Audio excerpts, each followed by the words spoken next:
ओम शांति।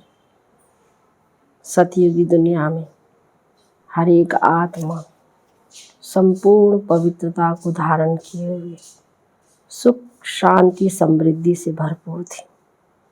फिर धीरे धीरे द्वापर युग में जब भक्ति शुरू हुई, दुख आया, अशांति आई, तब सभी भक्तों ने, सभी आत्माओं ने उसी एक परमात्मा को याद किया, उसी एक परमात्मा शिव की ही भक्ति की। अब परमात्मा पिता भक्ति का फल ज्ञान देता है, हम आत्माओं को भटकन से छुड़ाता है, और उसके लिए परमात्मा हम बच्चों को यही समझाने देते हैं, एक परमात्मा की अव्यभिचारी याद। जैसे भक्ति में एक शिव के सिवाय किसी और की आराधना नहीं होती थी, प्रार्थना नहीं होती थी। चारों धाम में, प्राचीन मंदिर में एक शिव का ही गायन है, एक शिव का ही पूजन है। तो ऐसे ही अब ज्ञान मार्ग में भी एक परमात्मा के सिवाय और कहीं पर भी बुद्धि ना भटके, परमात्मा की याद ही रहे। इससे ही बाबा कहते हैं अवस्था अचल अडोल बनेगी। जितना जितना तुम आत्मा पुरुषार्थ करोगे तो और कोई भी याद ना आए एक बाप के सिवाय। वही आत्माएं जो एक बाप की याद में रहती हैं, वह सहज रूप से सेवा भी कर सकती हैं, सर्विस में आगे भी बढ़ सकती हैं। तो हर एक आत्माएं जो कब्र दाखिल हो गई हैं, आत्माएं जो दुखी हैं, उन आत्माओं की बाबा कहते हैं सच्ची सच्ची सेवा करनी। सुनते हैं बाप दादा की आज सद्गुरुवार सच्चे सच्चे सच्चिदानंद बाप दादा की 24 अगस्त 2023 के साकार महावाक्यों में बाबा बोले, मीठे बच्चे, अव्यभिचारी याद ही तुम्हारी अवस्था अचल अडोल बनेगी। तुम्हारी अवस्था अचल अडोल बनेगी। पुरुषार्थ करो, एक बाप के सिवाय दूसरा कुछ भी याद ना आए। प्रश्न में शिव बाबा कौन सी सर्विस करते हैं और तुम बच्चों को क्या करना है? उत्तर में संगम पर शिव बाबा सभी आत्माओं को कब्र से निकालते हैं, अर्थात आत्माएं जो देह अभिमान में आकर पतित बन गई है, उन्हें पतित से पावन बनाने की सर्विस करते हैं। तुम बच्चे भी बाप के साथ साथ सबको शांति धाम और सुख धाम का रास्ता बताने के लिए लाइट हाउस बनो। तुम्हारी एक आँख में मुक्ति और दूसरे आँख में जीवन मुक्ति हो। गीत है, किसने ये सब खेल रचाया। ओम शांति। यह वास्तव में भक्ति मार्ग का गीत है। कोई है जरूर जिसकी यह महिमा है। बच्चे अच्छी रीति समझ सकते हैं कि यह बाप ही है जो सब कुछ करते हैं।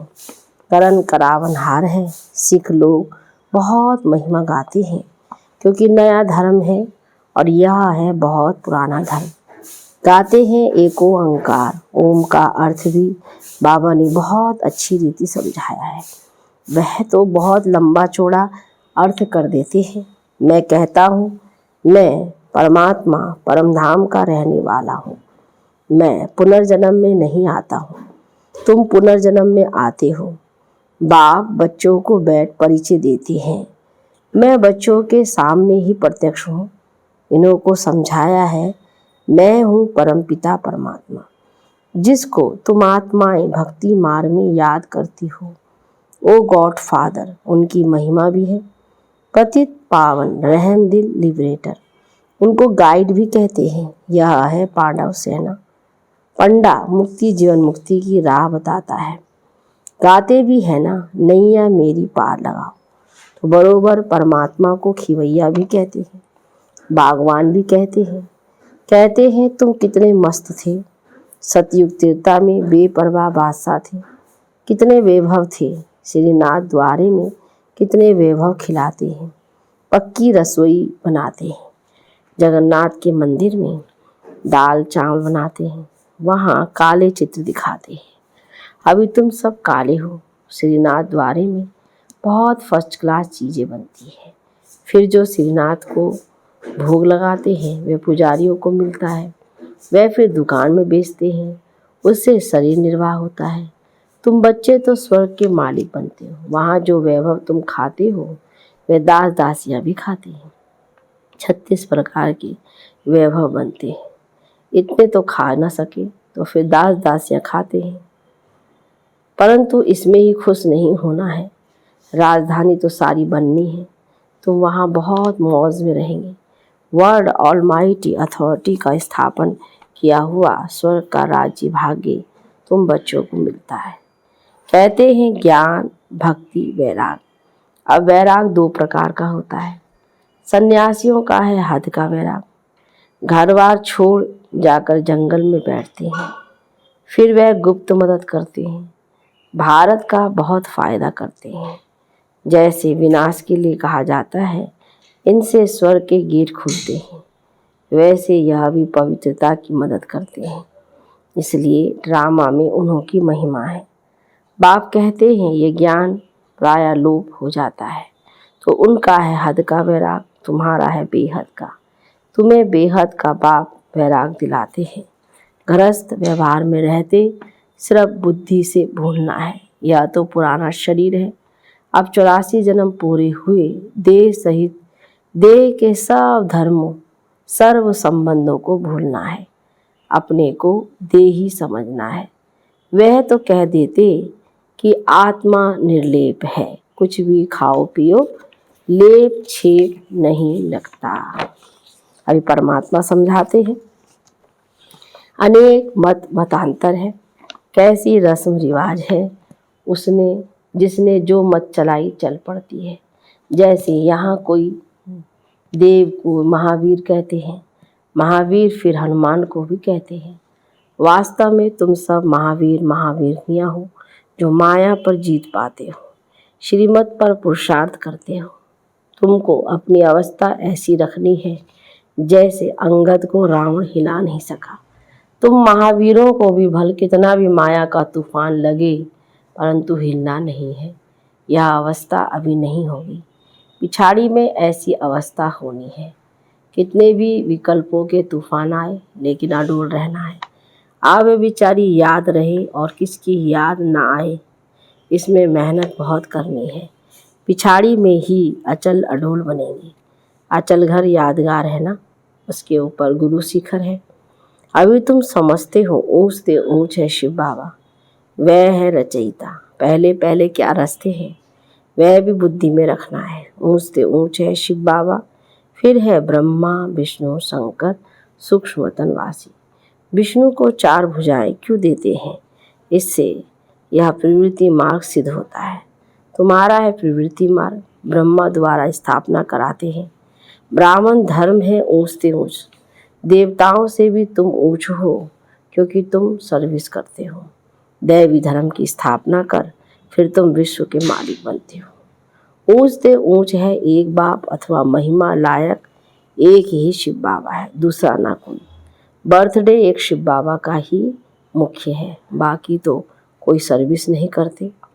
लक्ष्मी नारायण भी प्रारब्ध भोगते हैं। अभी तो सबकी कयामत का समय है। पहले पहले भक्ति भी शुरू होती है एक बाप की, वह है अव्यभिचारी भक्ति। अभी तो बिल्कुल व्यभिचारी बन गए हैं। तुम शिव बाबा से लेकर सभी के एक्यूपेशन को जानते हो। अभी तुम प्रैक्टिकल में बाबा के पास बैठे हो, जानते हो कि हम फिर से भारत को स्वर्ग बना रहे हैं। जो बनाते हैं वही फिर राज्य करेंगे। फिर वहाँ लक्ष्मी नारायण की डिनास्टी चलती है, फिर राम की।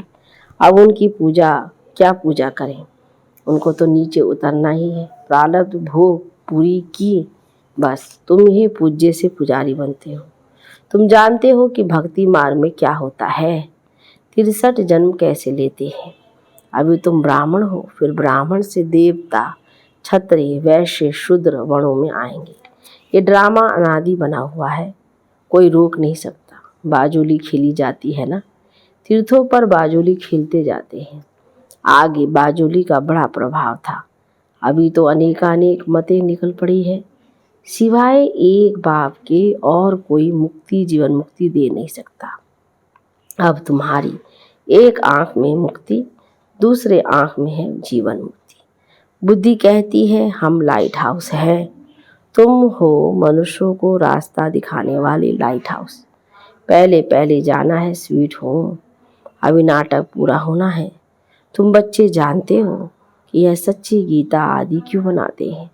जो कच्चे हैं वह पढ़कर के पक्के बने, बाकी तो ये सब खत्म हो जाने हैं, फिर वही गीता आदि निकलेगी।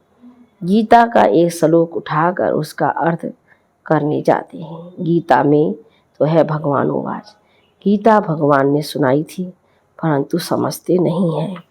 बाप कहते हैं मैं इन शास्त्रों से नहीं मिलता हूँ, जब भक्ति पूरी होती है तब मैं आता हूँ।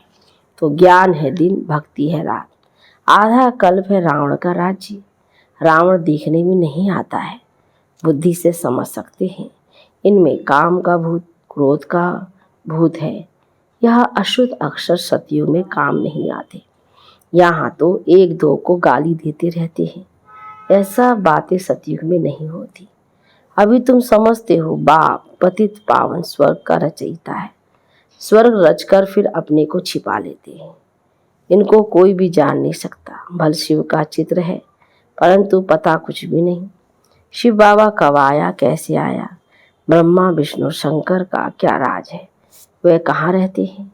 लक्ष्मी नारायण को सतयुग में इतनी ऊंच राजाई कैसे मिली, कलयुग में तो है नहीं। कैसे वह राजाई पाते हैं, यह अब तुम समझते हो।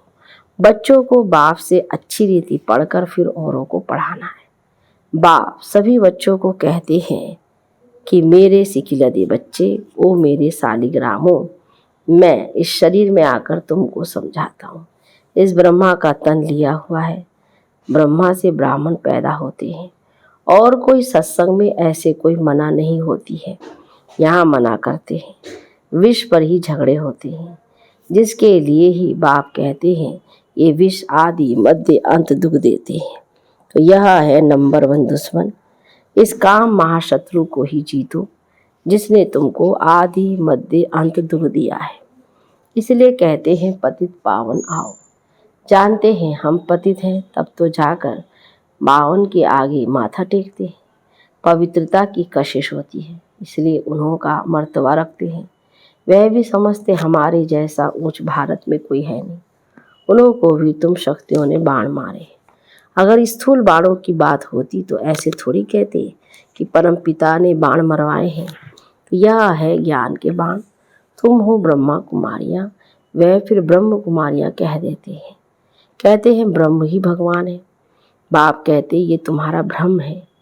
अब तुम्हारे पास सन्यासी लोग भी बहुत आते हैं। बड़े बड़े आदमी सन्यासियों के पास जाते हैं, बोलते हैं महात्मा जी चलिए हम आपको भोजन खिलाएं। बहुत उन्हों की खातिरी करते हैं। पवित्रता की निशानी है ना। आजकल तो कई डाकू भी सन्यासी का वेश धारण कर लेते हैं। तुम तो बिल्कुल साफ हो, और तुम हो भी राजऋषि। अभी तुम ऊपर से नीचे तक समझ गए हो। जानते हो हम सो देवता लक्ष्मीनारायण बन प्रारब्ध भोगते हैं। आधा कल्प बाद फिर जब और धर्म आते हैं तब लड़ाइयाँ आदि लगती है। यह भी सब ड्रामा में है। तुम मूल वतन, सूक्ष्म वतन, स्थूल वतन, सृष्टि के आदि मध्य अंत को जानकर नॉलेजफुल बन गए हो। चक्र को भी जान लिया है, चक्रवर्ती राजा बनने के लिए। भारत में डबल सिरताज राजा रानी यह लक्ष्मी नारायण ही थे। सिंगल ताज वाले उन्हों को नमन करते हैं। पवित्रता की ताकत थी। सतयुग में वॉइसलेस संपूर्ण निर्विकारी थे। गाते भी हैं संपूर्ण सर्वगुण संपन्न। ये क्यों गाते हैं, खुद पुजारी विकारी है। भारत पर ही सारा खेल है। डबल सिरताज और सिंगल सिरताज, अभी तो 9 ताज। तुम सारे सृष्टि चक्र को समझ गए हो। क्रिएटर, डायरेक्टर, मुख्य एक्टर कौन है, तुम अभी जानते हो। फिर तुम देवता बन जाएंगे। माया की जो कीचड़ लगी है वह धोई जाती है। बाप कहते मैं धोबी भी हूँ, बड़े से बड़ा सुनार भी हूँ। तुम्हारे जेवर को अभी भट्टी में डालते हैं, तुम सच्चा जेवर बन जाएंगे। बाप बैरिस्टर भी है, तुमको 5 विकारों की जेल से छुड़ाते हैं, लिबरेट करते हैं। तुम रावण की जेल में हो, जेल से छुड़ाने लिए वकालत सिखलाते हैं कि अपने को कैसे छुड़ाऊं। बाप कहते हैं मैं अपना कार्य कर तुमको राज्य भाग्य दे, फिर मैं गुम हो जाऊंगा, तुम सुखी बन जाएंगे। तुम राजधानी ले लेंगे, फिर मैं वानप्रस्थ में बैठ जाऊंगा। बाबा कहते फिर बाबा वानप्रस्थ में बैठ जाते। अच्छा, सबसे भाग्यशाली कौन है? बाबा कहते हैं कि कन्याएं भाग्यशाली हैं। बाबा कहते मैं तो अपना फर्ज पालन करता हूँ। तुम पति दुखी हो, पुकारते हो, तो बाप का फर्ज है बच्चों को मुक्ति, जीवन मुक्ति देना। ऐसा मुक्तिदाता और कोई नहीं। बाकी टाइटल वह लोग बहुत रखवाते हैं, परंतु है बिल्कुल रॉन्ग।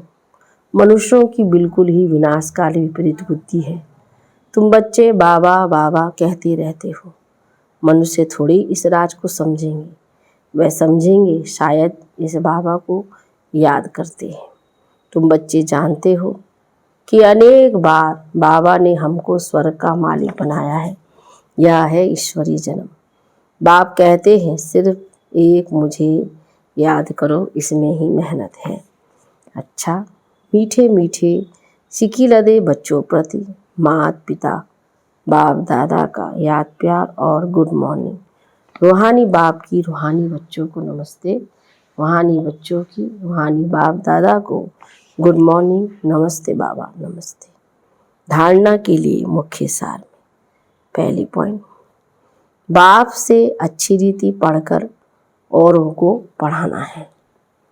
लाइट हाउस बन सबको मुक्ति, जीवन मुक्ति की राह दिखानी है। दूसरी पॉइंट में, एक बाप की अव्यभिचारी याद से अपनी अवस्था एक रस अटल अचल अडोल बनानी है, महावीर बनना है। वरदान में, अलौकिक रीति की लेन देन द्वारा सदा विशेषता संपन्न बनने वाले फ्राक दिल भव विस्तार। जैसे किसी मेले में जाते हो तो पैसा देते और कोई चीज़ लेते हो, लेने से पहले देना होता है। तो इस रूहानी मेले में भी बाप से अथवा एक दो से कुछ ना कुछ लेते हो, अर्थात स्वयं में धारण करते हो। जब कोई गुण अथवा विशेषता धारण करेंगे तो साधारणता स्वतः खत्म हो जाएगी। गुण को धारण करने से कमजोरी स्वतः समाप्त हो जाएगी। तो यही देना हो जाता है। हर सेकंड ऐसी लेन देन करने से फ्राक दिल बनो तो विशेषताओं से संपन्न बन जाएंगे। स्लोगन में, अपनी विशेषताओं का प्रयोग करो तो हर कदम में प्रगति का अनुभव होगा। अच्छा, ओम शांति, ओम शांति, ओम शांति।